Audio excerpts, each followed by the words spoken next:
તો નમસ્કાર ગુજરાત, સ્વાગત છે આપનું ફરી એકવાર આજના તાજા નવા હવામાન બ્રેકિંગ સમાચારની અંદર।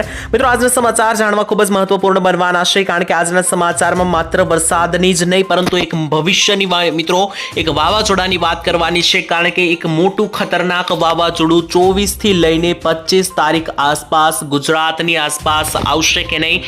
કારણ કે મિત્રો જોઈ શકીએ બંગાળની ખાડીથી નીચેના વિસ્તારોની અંદર એક ખૂબ જ અતિ ભારે ભયંકર ખતરનાક ચક્રવાત સર્જાઈ ગયું છે, જેને લઈને દરેક લોકોની અંદર મિત્રો અત્યારે એક ચર્ચાનો વિષય બની ગયો છે, કારણ કે આ વાવાઝોડું છે મિત્રો અત્યારે બંગાળની નીચેના વિસ્તારોની અંદર બની ગયું છે। તો આ ગુજરાતની અંદર આગામી કેટલા દિવસ સુધી ખતરો બની શકે અને આ વાવાઝોડાને કારણે કયા કયા વિસ્તારોમાં અસર થશે, ગુજરાત સુધી વાવાઝોડું આવશે કે નહીં, અને આવશે તો પણ ગુજરાતના કયા કયા ગામડાઓની અંદર મિત્રો અસર કરવાનું છે આ વાવાઝોડું મિત્રો, તેના વિશે વાત કરવાની છે, વિસ્તારથી મિત્રો સમજવાનું છે વાવાઝોડા વિશે, તેની સાથે વરસાદની પણ માહિતી અને ડિટેલ આપીશું, કારણ કે વરસાદ અંગે પણ ખૂબ જ મહત્વના સમાચારો જે છે તે મિત્રો પ્રાપ્ત થઈ રહ્યા છે। તેની સાથે વાવાઝોડાનું લોકેશન શું છે, કેટલા કિલોમીટર દૂર છે, આવશે તો કઈ જણાવી દે કે જેટલા પણ લોકો ચેનલ ઉપર પહેલીવાર આવ્યા હોય તો ચેનલને ખાસ કરીને સબસ્ક્રાઇબ કરી દેજો, જેથી કરીને આવનારા દિવસોની અંદર વાવાઝોડા અંગે જે પણ આપણે નવી નવી માહિતી અને અપડેટ આવશું તે મિત્રો તમને મળી જાય। તો મિત્રો સમય બગાડ્યા વગર હવે વિડીયોની શરૂઆત કરીએ અને જાણી લઈએ કે સૌથી પહેલા મિત્રો આપણે શેની વાત કરવાની છે। તો સૌથી પહેલા મિત્રો આપણે શરૂઆત કરવાની છે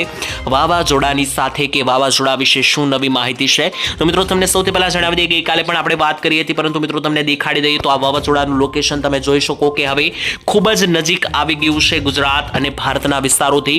મિત્રો સૌથી પહેલા તમને જણાવી દઉં કે આ વાવાઝોડાનું લોકેશન કયું છે, તો મિત્રો જોઈ શકો કે આ અરબ સાગર અને બંગાળની ખાડીના નીચેના વિસ્તારોની અંદર મિત્રો અત્યારે આ વાવાઝોડું જે છે તે ભ્રમણ કરી રહ્યું છે, અને વાવાઝોડું મિત્રો એટલું ખૂંખાર અને ખતરનાક દેખાઈ રહ્યું છે કે જો ગુજરાત તરફ મિત્રો ભારત તરફ પણ ગતિ કરે છે તો મિત્રો તેને લઈને આવનારા દિવસોની અંદર આપણને ભારે હાલાકીનો સામનો કરવાનો સમય આવી શકે, કારણ કે ખૂબ જ ખતરનાક ગતિવિધિ સાથે આગળ વધી રહ્યું છે। ત્યારે જણાવી દઈએ કે લોકેશન શું છે, તો મિત્રો તમને જણાવી દઈએ કે ભારતની દક્ષિણીય બોર્ડરથી મિત્રો આ વાવાઝોડાનું અંદાજિત અંતર જે છે તે મિત્રો તમને જણાવી દઈએ કે 3000 કિલોમીટર જેટલું છે, એટલે કે ભારતથી આ વાવાઝોડું 3000 કિલોમીટર દૂર છે, જ્યારે ગુજરાતથી આ વાવાઝોડું 5000 કિલોમીટરના અંતરે રહેલું છે।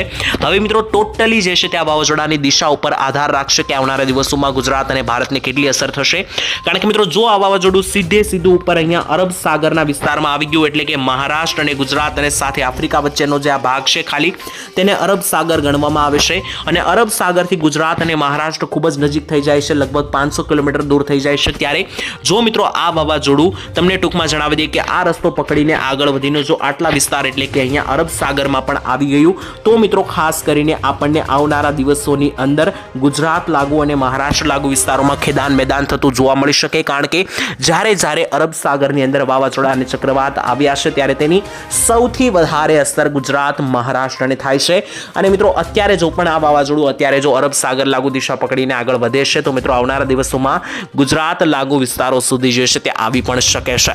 બીજી દિશા વિશે વાત કરીએ તો મિત્રો જો આ વાવાઝોડું અહીંયા અરબ સાગર આવવાની બદલે જે છે તે મિત્રો જો તે આ બાજુની એટલે કે ડાબી દિશા જમણી દિશા પકડે છે તો મિત્રો તમને જણાવી દઈએ કે આ દિશા પકડે તો અહીંયા આ બંગાળની ખાડીનો વિસ્તાર છે, અને જો આ વાવાઝોડું અહીંયા મિત્રો બંગાળની ખાડીની અંદર આવી જાય છે તો બંગાળની ખાડીના નજીકના દક્ષિણીય ભારતના વિસ્તારો જેમ કે છત્તીસગઢ, બેંગ્લોર, આંધ્રપ્રદેશ, ઓડિશા આ દરેક ભાગોને અસર થઈ શકે, તેની સાથે ગુજરાતમાં પણ વાતાવરણમાં પલટો આવી શકે। ટૂંકમાં મિત્રો વાતાવરણની દિશા ઉપર નિર્દેશ કરે છે કે આવનારા દિવસોની અંદર આ વાવાઝોડું ક્યાં જાય છે। અત્યારે મિત્રો ગુજરાતથી જે છે તે અંદાજિત 5000 કિલોમીટર અને ભારતથી અંદાજિત 3000 કિલોમીટર જેટલું દૂર છે। દિશા વિશે વાત કરીએ તો મિત્રો અત્યારે આ દિશા જે છે તે ખાસ કરીને ઓમાનથી લઈને ભારત અને બંગાળની ખાડી તરફની, એટલે કે મિત્રો આ વાવાઝોડાની દિશા અત્યારે સૌથી પહેલા મિત્રો આ વાવાઝોડું અહીંયા ઓમાનના અને આફ્રિકાના દેશ તરફથી ઉદ્ભવ્યું હતું, ત્યાંથી મિત્રો તે આ રીતની દિશા પકડીને આગળ વધી રહ્યું છે, એટલે કે સૌથી પહેલા તો મિત્રો તેમણે જમણી દિશા આ રીતની પકડી હતી, એટલે કે ઓસ્ટ્રેલિયા તરફની દિશા જે છે તે સૌથી પહેલા પકડી હતી, ત્યારબાદ મિત્રો તેની દિશામાં પરિવર્તન આવ્યું અને સેજ ત્યારે મિત્રો આ વાવાઝોડું ઉપર જતું જોવા મળી રહ્યું છે। ત્યારે મિત્રો એવી આગાહી છે કે આ વાવાઝોડું આગળ વધીને બંગાળની ખાડીમાં જાય તેના ચાન્સ અત્યારે દેખાઈ રહ્યા છે, કારણ કે મિત્રો તેની દિશા જે છે તે અત્યારે બંગાળની ખાડી તરફની દેખાઈ રહી છે। બીજા નંબર ઉપર મિત્રો વાવાઝોડાની સાથે વરસાદની વાત કરી લઈએ તો હવામાનના જાણકારો દ્વારા લગાતાર ગુજરાતના ભાગોમાં સાચુમાં વાતાવરણમાં પલટો આવી શકે। તો આવો મિત્રો મિત્રો હવે ક્રમશઃ એક પછી એક સમજી લઈએ કે જો વાતાવરણમાં પલટો જોવા મળે છે તો કયા કયા ભાગમાં વરસાદ અને વાતાવરણ બગડી શકે. સૌથી પહેલા મિત્રો શરૂઆત કરીએ મધ્ય ગુજરાતની સાથે. તો જોઈ શકો કે મધ્ય ગુજરાતની અંદર સારી કક્ષાના વાદળો દેખાઈ રહ્યા છે આ મહિનાના અંતમાં, જેમાં જોઈ શકો કે ગુજરાતથી લઈને ચાંપાનેર, ડાકોર, આણંદ, બોરસદ, તારાપુર, મહુધા, મહુવા, બાલાસિનોરના વિસ્તારો, કપડવંજના વિસ્તારો, ધોળકા, નડિયાદ આટલા ભાગોની અંદર અને મહીસાગર ખેડાની અંદર મધ્ય ગુજરાતની અંદર જે છે તે ઝાપટાઓ બની શકે, કમોસમી વરસાદ આવી શકે. તેની સાથે મિત્રો હવે ત્યાંથી આગળ વધી ઉત્તરીય ગુજરાત વિશે માહિતી મેળવી કે ઉત્તર ગુજરાતના કયા કયા ભાગોની અંદર જોવા મળી શકે. તો જોઈ શકો મિત્રો ઉત્તર ગુજરાતની અંદર પ્રાંતિજ, માણસા, ગાંધીનગરના વિસ્તારો, ત્યાંથી ઉપર મિત્રો વાત કરીએ તો જોઈ શકે કે ખેડ બ્રહ્માના વિસ્તારોથી લઈને અંબાજી, આબુ, ડીસા, ધાનેરા પંથક, થરાદ પંથક, તો આ દરેક ભાગોની અંદર સાથે જે રાજસ્થાન બોર્ડરના વિસ્તારો છે તે દરેક ભાગોની અંદર અહીંયા જોઈ શકો કે સારી કક્ષાના મિત્રો વાદળો જે છે તે અત્યારે દેખાઈ રહ્યા છે.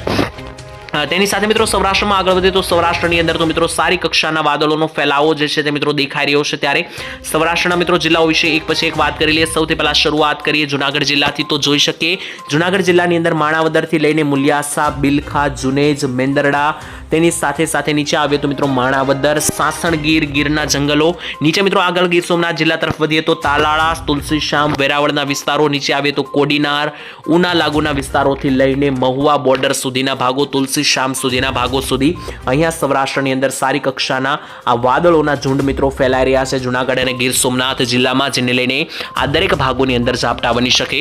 અમરેલી અને ભાવનગર જિલ્લા વિશે વાત કરીએ તો અમરેલીની અંદર બાબરાથી લઈને લીલિયા, રાજુલાના વિસ્તારો, સાબરકુંડલા, બગસરાના વિસ્તારો, ધારી, દુધાળા, ખાંભા, દેવરાજ્યા, લુંઘાણિયા, લાઠી, દામનગર, અમરેલીના વિસ્તારો, તેની સાથે ગારિયાધાર પંથક. ત્યાંથી મિત્રો આગળ વધીએ તો ભાવનગર જિલ્લાની અંદર વલભીપુર પંથક, ગારિયાધાર બોર્ડર, સિંહોર, પાલીતાણા, તળાજા, જેસર અને બુધેલ પંથક. તો આ દરેક વિસ્તારોની અંદર અમરેલી અને ભાવનગર જિલ્લામાં જોઈ શકીએ કે મિત્રો વાદળોના ઝુંડ જે છે તે મિત્રો સારી કક્ષાએ ગતિવિધિઓ દેખાઈ રહ્યા છે, જેને લઈને આવનારા દિવસોમાં અહીંયા પણ કમોસમી માવઠાઓ જે છે તે મિત્રો જોવા મળી શકે છે.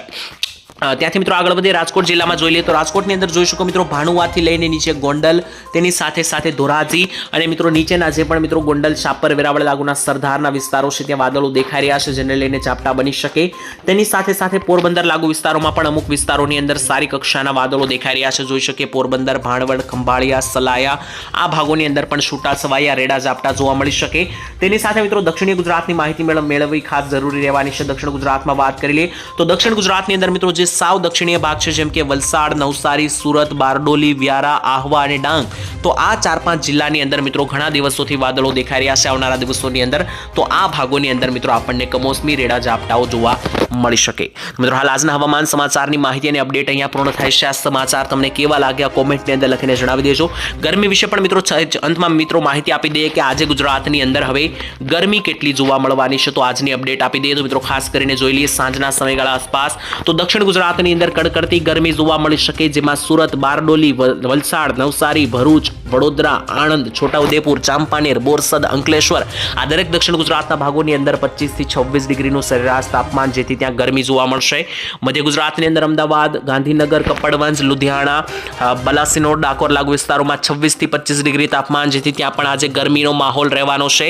તેની સાથે ગોધરા, દાહોદ, મહીસાગર, ખેડા, અરવલ્લી, પંચમહાલ, છોટાઉદેપુરમાં 21 થી 20 ડિગ્રીનું તાપમાન, જેથી ત્યાં મધ્યમથી હળવી ઠંડી જોવા મળશે. મહેસાણા, બનાસકાંઠા, સાબરકાંઠા, પાટણ 4 જિલ્લામાં ઉત્તર ગુજરાતમાં 18 થી 20 ડિગ્રી તાપમાન, જેથી ત્યાં સારી ઠંડી જોવા મળશે. કચ્છ જિલ્લાની વાત કરીએ તો કચ્છમાં 19 થી 20 ડિગ્રી સરેરાશ તાપમાન, જેથી ત્યાં પણ સારી ઠંડી જોવા મળશે. સૌરાષ્ટ્રની વાત કરીએ તો સૌરાષ્ટ્રની અંદર જૂનાગઢ જિલ્લામાં 24 ડિગ્રી તાપમાન, ગીર સોમનાથમાં 24 ડિગ્રી તાપમાન, પોરબંદરમાં 23 ડિગ્રી, દ્વારકામાં 23 ડિગ્રી. તો આ બધા વિસ્તારોની અંદર વધારે ગરમી જોવા મળશે, જ્યારે રાજકોટ, અમરેલી, બોટાદ, સુરેન્દ્રનગર, મોરબી આ વિસ્તારોમાં 22 ડિગ્રી છે, જેથી ત્યાં મધ્યમથી હળવા ઠંડી અને ગરમી બંને મિક્સ જોવા મળી શકે. હાલ આજના હવામાન સમાચાર પૂર્ણ કરીએ છીએ. વિડીયો પસંદ આવે તો લાઇક, શેર, સબસ્ક્રાઇબ કરી દેજો. આવતીકાલે મળીશું નવા સમાચારમાં. રજા આપશો. ધન્યવાદ. જય માતાજી, જય દ્વારકાધીશ.